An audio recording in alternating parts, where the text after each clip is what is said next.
ಜಗತ್ತೆಲ್ಲವನ್ನು ಪ್ರಸ್ತುತ corona virus ಮಹಾಮಾರಿಯಂತೆ ಆವರಿಸಿಕೊಂಡಿರ್ತಕ್ಕಂಥದ್ದು ಸರ್ವರಿಗೂ ಕೂಡ ತಿಳಿದಂಥ ವಿಚಾರವೇ ಆಗಿದೆ.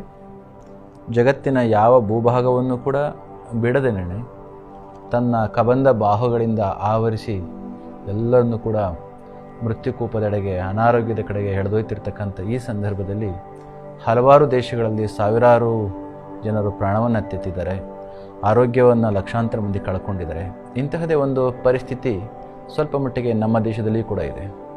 ಅದೃಷ್ಟವಶಾತ್ ಇದು ಪುಣ್ಯಭೂಮಿ, ಭಾರತ ಬೆಳಕಿನ ಮತ್ತು ಜ್ಞಾನಭೂಮಿ ಎಂದೇ ಹೆಸರಾಗಿರ್ತಕ್ಕಂಥದ್ದು.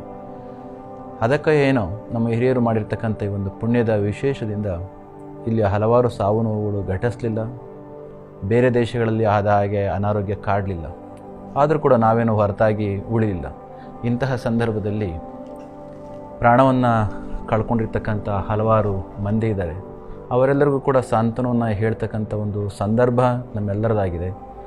ಜೊತೆಗೆ ಫ್ರಂಟ್ ಲೈನ್ನಲ್ಲಿ ನಿಂತ್ಕೊಂಡು ಕರೋನಾ ಈ ಮಹಾಮಾರಿಯ ಎದುರು ಸೆಣಸ್ತಾ ಇರ್ತಕ್ಕಂಥ ನಮ್ಮ ವೈದ್ಯರ ಬಳಗ ಶಿಸ್ತಿನಿಂದ ಶ್ರದ್ಧೆಯಿಂದ ಕೆಲಸವನ್ನು ಮಾಡ್ತಾ ಇದೆ. ಇಂಥೆಲ್ಲರಿಗೂ ಕೂಡ ಸಾವಿನಿಂದ ಕಂಗಾಲಾಗಿರ್ತಕ್ಕಂಥ ಮನೆಗಳಿಗೆ ಸಾಂತ್ವನವನ್ನು ಹೇಳಬೇಕಾಗಿದೆ. ಜೊತೆಗೆ ಧೈರ್ಯದಿಂದ ನಿಂತು ಸಾಮಾಜಿಕರ ಸೇವೆಯನ್ನು ಮಾಡ್ತಾ ಇರ್ತಕ್ಕಂಥ ಡಾಕ್ಟರ್ಸ್ಗಳಿಗೆ ನಾವು ಸ್ಫೂರ್ತಿಯ ನೆಲೆಯಾಗಬೇಕಾಗಿದೆ. ಅವರಿಗೆ ಕೃತಜ್ಞತೆಗಳನ್ನ ಹೇಳಬೇಕಾಗಿದೆ. ಇದನ್ನು ನೆಪವನ್ನಾಗಿ ಇಟ್ಕೊಂಡು ನಮ್ಮ ದೇಶದ ಪ್ರಧಾನಮಂತ್ರಿಗಳಾಗಿರ್ತಕ್ಕಂಥ ನರೇಂದ್ರ ಮೋದಿಯವರು ಒಂದು ಕರೆಯನ್ನು ಕೊಟ್ಟಿದ್ದಾರೆ.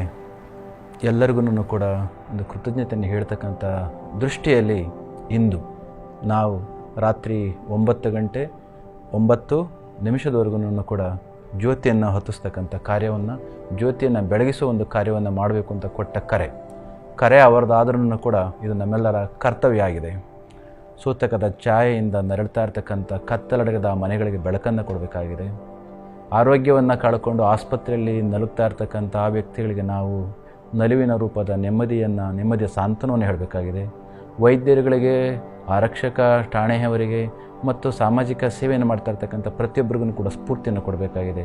ಇದೆಲ್ಲದರ ಒಂದು ಸಾಂಕೇತಿಕ ಅರ್ಥದಲ್ಲಿ ಬೆಳಕನ್ನು, ಜ್ಯೋತಿಯನ್ನು ಹೊತ್ತಿಸುವ ಈ ಕಾರ್ಯ, ನಂದಾ ಜ್ಯೋತಿಯನ್ನು ಹೊತ್ತಿಸುವ ಕಾರ್ಯ ಇದಾಗಬೇಕಾಗಿದೆ. ಈ ಜ್ಯೋತಿಯ ವಿಚಾರ ನಮ್ಮ ಸಂಸ್ಕೃತಿಗೆ ಹೊಸತೇನಲ್ಲ. ಅಸತೋಮ ಜ್ಯೋತಿರ್ಗಾಮಯ, ಅಸತ್ಯದಿಂದ ಸತ್ಯದ ಕಡೆಗೆ ಹೋಗ್ತಕ್ಕಂತಹದ್ದು, ತಮಸ್ಸಿನಿಂದ ಬೆಳಕಿನ ಕಡೆಗೆ ಹೋಗ್ತಕ್ಕಂಥ ಈ ಒಂದು ಜ್ಯೋತಿಯನ್ನು ನಾವೆಲ್ಲರೂ ಕೂಡ ಹೊತ್ತಿಸೋಣ.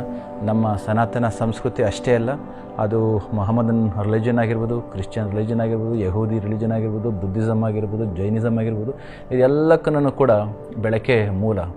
ಒಂದು ಮೂಲದ ಪ್ರಕಾರ ಅಲ್ಲಾಹನ ಬೆಳಕಿನಿಂದ, ಅಲ್ಲಾಹನ ಹೃದಯದ ಬೆಳಕಿನಿಂದ ಮೂಡಿ ಬಂದಂತಹವರು ಪ್ರಾಫೆಟ್ ಮೊಹಮ್ಮದ್ ಅವರು. ಆದಿಯ ದೈವದ ಮೂಲದಿಂದ ಬಂದಂತಹವರು ಜೀಸಸ್ ಕ್ರೈಸ್ಟ್ ಅವರಾಗಿರ್ಬೋದು. ಮೋಸಸ್ ಸಾಮಾನ್ಯವಾಗಿದ್ದಂತಹವರು ಅಸಾಮಾನ್ಯವಾಗಿ ಆದ ವ್ಯಕ್ತಿ ಆಗ್ತಕ್ಕಂಥ ಸಂದರ್ಭದಲ್ಲಿ ಮೋಸಸ್ ಅವರಿಗೆ ದೈವ ಬೆಳಕಿನ ರೂಪದಲ್ಲಿ ಕಂಡಂತಹದ್ದು. ಜೊತೆಗೆ ತನ್ನೆಲ್ಲ ಶಿಷ್ಯರಿಗೆ ಬುದ್ಧ ಹೇಳಿದಂತಹದ್ದು ಅಪ್ಪ ದೀಪೋಭವ, ನಿಮಗೆ ನೀವೇ ಬೆಳಕಾಗಿರ್ತಕ್ಕಂತಹದ್ದು. ಹಾಗಾಗಿ ಈ ಜಗತ್ತೆಲ್ಲವನ್ನು ಕೂಡ ಸರ್ವವ್ಯಾಪಕವಾಗಿ ಹರಡಿರ್ತಕ್ಕಂತಹದ್ದು ಬೆಳಕು. ಆ ಬೆಳಕಿನ ನಂತರದಲ್ಲಿ ಎಲ್ಲವೂ ಕೂಡ ಅಷ್ಟೇ. ಆತಕ್ಕೆ ನಮ್ಮ ಆಧುನಿಕ ಯುಗದಲ್ಲಿ ಆಲ್ಬರ್ಟ್ ಐನ್ಸ್ಟೈನ್ E=mc² ಸೂತ್ರವನ್ನು ಕೊಟ್ಟರು. Energy is the product of mass and square of velocity of light. ಒಂದು ಕಡೆ ಶಕ್ತಿ, ಇನ್ನೊಂದು ಕಡೆ ಮಾಸ್ ಇದೆ. ಜಡವಾಗಿ ಕಾಣ್ತಕ್ಕಂಥ ಮಾಸ್ ಒಂದು ಶಕ್ತಿಯ ಬೆಳಕಾಗಬೇಕು ಅಂತಂದರೆ ಅದಕ್ಕೆ ಬೆಳಕಿನ ಸಂಪರ್ಕ ಬೇಕು. ಆ ಒಂದು ಅರ್ಥದಲ್ಲಿ ಈ ಜಗತ್ತಿನಲ್ಲಿ ಎಲ್ಲದಕ್ಕಿಂತ ಅತಿ ವೇಗದಲ್ಲಿ ಓಡ್ತಾ ಇರ್ತಕ್ಕಂಥ ಭೌತವಾದ ಒಂದು ವಸ್ತು ಯಾವುದಾದ್ರು ಇದ್ದದ್ದಾದರೆ ಅದು ಬೆಳಕು 3 ಲಕ್ಷ km/s ಅಂತ. ಒಂದು ಜಡವಾಗಿ ಕಾಣಿಸ್ತಕ್ಕಂಥ ಒಂದು ಮಾಸು ಈ ಬೆಳಕಿನ ಸಂಸರ್ಗಕ್ಕೆ ಬಂದದ್ದೇ ಆದರೆ ಆಗ ಜಡ ವಸ್ತು ಚೈತನ್ಯಯುಕ್ತವಾಗಿ ಆಗ್ತಕ್ಕಂತಹದ್ದು ಒಂದು ಸೂತ್ರದ ಆಧಾರದ ಮೇಲೆ E=mc² ಸೂತ್ರ ಬಂದಂತಹದ್ದು. ಆ ಒಂದು ದೃಷ್ಟಿಯಿಂದ ಯಾವ ಧರ್ಮಕ್ಕೂ ಕೂಡ ನಾವು ಮೀಸಲು ಮಾಡ್ತಕ್ಕಂಥದ್ದಲ್ಲ. ಇಡೀ ಮನುಕುಲ ಬೆಳಕಿನ ಹಾದಿಯಲ್ಲಿ ನಡೆದದ್ದೇ ಆದರೆ ಪ್ರತಿಯೊಬ್ಬ ಅಜ್ಞಾನದ ವ್ಯಕ್ತಿಯೂ ಕೂಡ ಜ್ಞಾನಿ ಆಗಲಿಕ್ಕೆ ಅವಕಾಶ ಇದೆ. ಜಡವಸ್ತು ಕೂಡ ಶಕ್ತಿಯಾಗಿ ಮಾರ್ಪಾಟಾಗಲಿಕ್ಕೆ ಸಾಧ್ಯತೆ ಇದೆ. ಈ ಎಲ್ಲ ಇಂದಿನ ತತ್ವವನ್ನು, ಬೆಳಕಿನ ತತ್ವವನ್ನು, ಶಕ್ತಿಯನ್ನು, ಅರಿವನ್ನು ಅರ್ಥ ಮಾಡಿಕೊಂಡು ಕತ್ತಲಿನಿಂದ ಬೆಳಕಿನ ಕಡೆಗೆ ಹೋಗ್ತಕ್ಕಂಥ, ಅಜ್ಞಾನದಿಂದ ಜ್ಞಾನದ ಕಡೆಗೆ ಹೋಗ್ತಕ್ಕಂಥ, ಮೃತ್ಯುಮಯವಾಗಿರ್ತಕ್ಕಂಥ ಈ ಬದುಕಿನಿಂದ ಅಮೃತತ್ವದ ಕಡೆಗೆ ಹೋಗಲಿಕ್ಕೆ ಅವಕಾಶವನ್ನು ಕೊಡ್ತಕ್ಕಂಥ ಈ ಬೆಳಕನ್ನು ಆರಾಧಿಸ್ತಕ್ಕಂಥ ಒಂದು ಸಂದರ್ಭ ಇದು ಬಂದಿದೆ. ಆದರೆ ಇದೇ ಬೆಳಕನ್ನು ಇಟ್ಟುಕೊಂಡು ನೊಂದವರಿಗೆ ಸಾಂತ್ವನವನ್ನು, ಸೇವೆಯನ್ನು ಗೈತಾ ಇರ್ತಕ್ಕಂಥವ್ರಿಗೆ ಸ್ಫೂರ್ತಿಯನ್ನು ಮತ್ತು ಬದುಕನ್ನು ಕಳ್ಕೊಂಡು ಮರಣದೆಡೆಗೆ ಹೋಗಿರ್ತಕ್ಕಂಥವ್ರಿಗೆ ಅಮೃತತ್ವವನ್ನು ಪ್ರಸಾದಿಸ್ತಕ್ಕಂಥ ಈ ಬೆಳಕನ್ನು ನಾವೆಲ್ಲರೂ ಕೂಡ ಪ್ರಾರ್ಥಿಸೋಣ, ಆ ಜ್ಯೋತಿಯನ್ನು ಹೊತ್ತಿಸೋಣ, ಎಲ್ಲರಿಗೂ ಕೂಡ ನಾವು ಜ್ಯೋತಿಯನ್ನು ಕೊಡ್ತಕ್ಕಂಥ ಕೆಲಸವನ್ನು ಮಾಡೋಣ ಅಂತ ಹೇಳ್ತಾ ಈ ದಿನದ 9 ಗಂಟೆಗೆ ಪ್ರಾರಂಭ ಆಗ್ತಕ್ಕಂಥ ಈ ಜ್ಯೋತಿಯನ್ನು ಪ್ರಜ್ವಲಿಸುವ ಕಾರ್ಯದಲ್ಲಿ ನಾವೆಲ್ಲರೂ ಕೂಡ ಭಾಗಿಗಳಾಗೋಣ. ಈ ಕಾರ್ಯಕ್ಕೆ ಸ್ಫೂರ್ತಿಯಾಗಿ ನಿಂತಿರ್ತಕ್ಕಂಥ ನಮ್ಮ ದೇಶದ ನೆಚ್ಚಿನ ಪ್ರಧಾನಮಂತ್ರಿಗಳಾಗಿರ್ತಕ್ಕಂಥ ನರೇಂದ್ರ ಮೋದಿಯವರಿಗೆ ಕೃತಜ್ಞತೆಯನ್ನು ಕೂಡ ಸಲ್ಲಿಸೋಣ.